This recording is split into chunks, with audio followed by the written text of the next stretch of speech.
Phrasal ভার্বের নাম শুনলেই কি একটু ভয় লাগে? মনে হয় এতগুলো মনে লাগব কিভাবে? আর চিন্তা নেই, কারণ আজকে আমরা আপ দিয়ে তৈরি 18টা ফ্রেজাল ভার্ব শিখব, একদম একটা গল্পের ছলে। তো চলুন আর একদম দেরি না করে গল্পটা শুরু করে ফেলি। আমরা সবাই জানি ফ্রেজাল ভার্বস মনে রাখাটা মাঝে মাঝে বেশ ঝামেলার হয়ে যায়। কোনটা কি সব যেন গুলিয়ে যায়, তাই না? কিন্তু ভাবুন তো, যদি একটা গল্প এই কঠিন কাজটাকে একদম সহজ করে দেয়। চলুন আজ আমরা এক সংগ্রামী ছাত্রের জীবনের গল্প শুনব, আর সেই গল্পের সাথে সাথেই শিখে নেব কিছু খুব গুরুত্বপূর্ণ ফ্রেজাল ভার্বস। তো আমাদের গল্পটা শুরু হচ্ছে এক ছাত্রের জীবন নিয়ে, যে কিনা তার জীবনের সবচেয়ে কঠিন একটা সময়ের মধ্যে দিয়ে যাচ্ছে। আমাদের গল্পের যে ছেলেটা, সে কিন্তু খুবই খারাপ একটা সময়ের মধ্যে দিয়ে যাচ্ছিল, কিন্তু সে ঠিক করল যাই হয়ে যাক সে ভেঙে পড়বে না, নিজের মনোবলটা শক্ত করে ধরে রাখবে। এই যে মনের জোর ধরে রাখা, এটাকে ইংরেজিতে বলে বেয়ার আপ করা। কিন্তু কথায় আছে না, বিপদ একা আসে না। ওর পড়াশোনার একমাত্র ভরসা ছিল যে ল্যাপটপটা, একদিন হঠাৎ করে সেটাতে বিস্ফোরণ ঘটল। মানে ল্যাপটপটা ব্লো আপ হয়ে গেল, আর ওর সমস্যাও বেড়ে গেল দ্বিগুণ। মানে একের পর এক ধাক্কা। এই ঘটনার ঠিক পরেই ওর প্রেমিকার সাথে সম্পর্কটাও আর টিকল না, সেটাও ছিন্ন হয়ে গেল। সোজা কথায় ওদের দুজনের ব্রেকআপ হয়ে গেল। এমন একটা কঠিন পরিস্থিতিতে ওর জীবনে আশার আলো হয়ে এলেন একজন শিক্ষক। তিনি ছেলেটাকে খুব স্নেহ আর উৎসাহ দিয়ে নতুন করে গড়ে তুলতে চাইলেন, ঠিক যেমন একজন বাবা মা তার সন্তানকে প্রতিপালন করেন বা ব্রিং আপ করেন। তো শিক্ষকের কথায় ছেলেটা একটু সাহস পেল, ও নিজের ভেতরে শক্তি খোঁজার চেষ্টা শুরু করল। ওর অতীতের ছোট ছোট যে সাফল্যগুলো ছিল সেগুলো মনে করতে লাগল।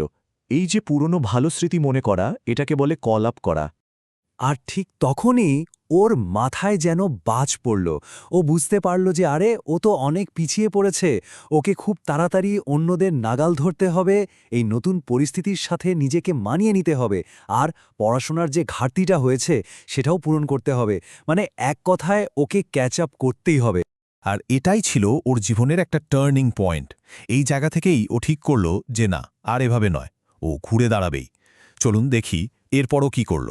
ভেতর থেকে যখনই শক্তিটা পেল, ওর মাথায় হুট করে একটা নতুন চিন্তা খেলে গেল। এই সংকট থেকে বের হওয়ার একটা উপায় যেন ওর সামনে চলে এলো। ইংরেজিতে কোনো আইডিয়া বা চিন্তা এভাবে মাথায় আসাকে বলে কাম আপ হওয়া। ওর প্রথম কাজটা ছিল নিজের চারপাশটাকে বদলানো। ও ঠিক করল ওর অগোছালো ঘরটাকে নতুন করে সাজাবে, মানে রুমটাকে ও ডু আপ করার সিদ্ধান্ত নিল, যাতে পড়াশোনার জন্য একটা সুন্দর পরিবেশ তৈরি হয়। আর ঘর সাজানোর কাজটা শুরু করল পড়া টেবিল দিয়ে। টেবিলের উপর যত রাজ্যের আজেবাজে জিনিস ছিল সব ফেলে দিয়ে ওটা বই দিয়ে পুরোপুরি ভরে ফেলল, অর্থাৎ টেবিলটাও বই দিয়ে ফিল আপ করে ফেলল। শুধু ঘরই নয়, ও নিজের রুটিনটাও বদলে ফেলল। পরের দিন একদম ভোরে ঘুম থেকে উঠল, মানে শয্যা ত্যাগ করল। খুব তাড়াতাড়ি ও গেট আপ করল। তবে ওর সবচেয়ে বড় সিদ্ধান্ত ছিল অন্য একটা। ও ঠিক করল ওর পুরনো যত বাজে অভ্যাস আছে, যেগুলো ওর সাফল্যের পথে বাধা হয়ে দাঁড়াচ্ছিল, সেগুলোকে ও পুরোপুরি পরিত্যাগ করবে। মানে ও সবকিছু গিভ আপ করার প্রতিজ্ঞা করল। আর এই যে এতগুলো পজিটিভ স্টেপ ও নিল, তার ফলও কিন্তু হাতে হাতে পেল। ওর আত্মবিশ্বাস ধীরে ধীরে বাড়তে শুরু করল। ইংরেজিতে কোনো কিছুর মাত্রা এভাবে বেড়ে যাওয়াকে বলে গো আপ হওয়া। আচ্ছা, এবার আমরা গল্পের একদম শেষ পর্যায়ে চলে এসেছি। ছেলেটা এখন লক্ষ্যের দিকে এগিয়ে চলেছে, কিন্তু পথটা এখনও পুরোপুরি সহজ নয়। ওকে ফাইনাল কিছু বাধা পেরোতে হবে। পড়াশোনায় মনোযোগ ধরে রাখার জন্য ও দারুণ একটা বুদ্ধি বের করল। যখনই কোনো অপ্রয়োজনীয় ফোন আসত, ও আর কথা না বাড়িয়ে সাথে সাথে ফোনটা রেখে দিত, মানে কলটা হ্যাং আপ করে দিত। তবে এত চেষ্টা করার পরেও কিছু কিছু জিনিস ওর কাজে দেরি করিয়ে দিচ্ছিল।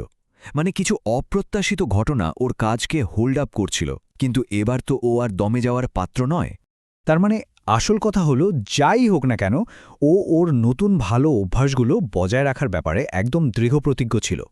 ও চেয়েছিল এই ধারাবাহিকতাটা কিপ আপ করতে। ও কিন্তু শুধু নিজের বই পড়েই থেমে থাকেনি, আরও জ্ঞান অর্জনের জন্য লাইব্রেরিতে যেত, আর কঠিন কঠিন রেফারেন্স বই থেকে তথ্য খুঁজে বের করত।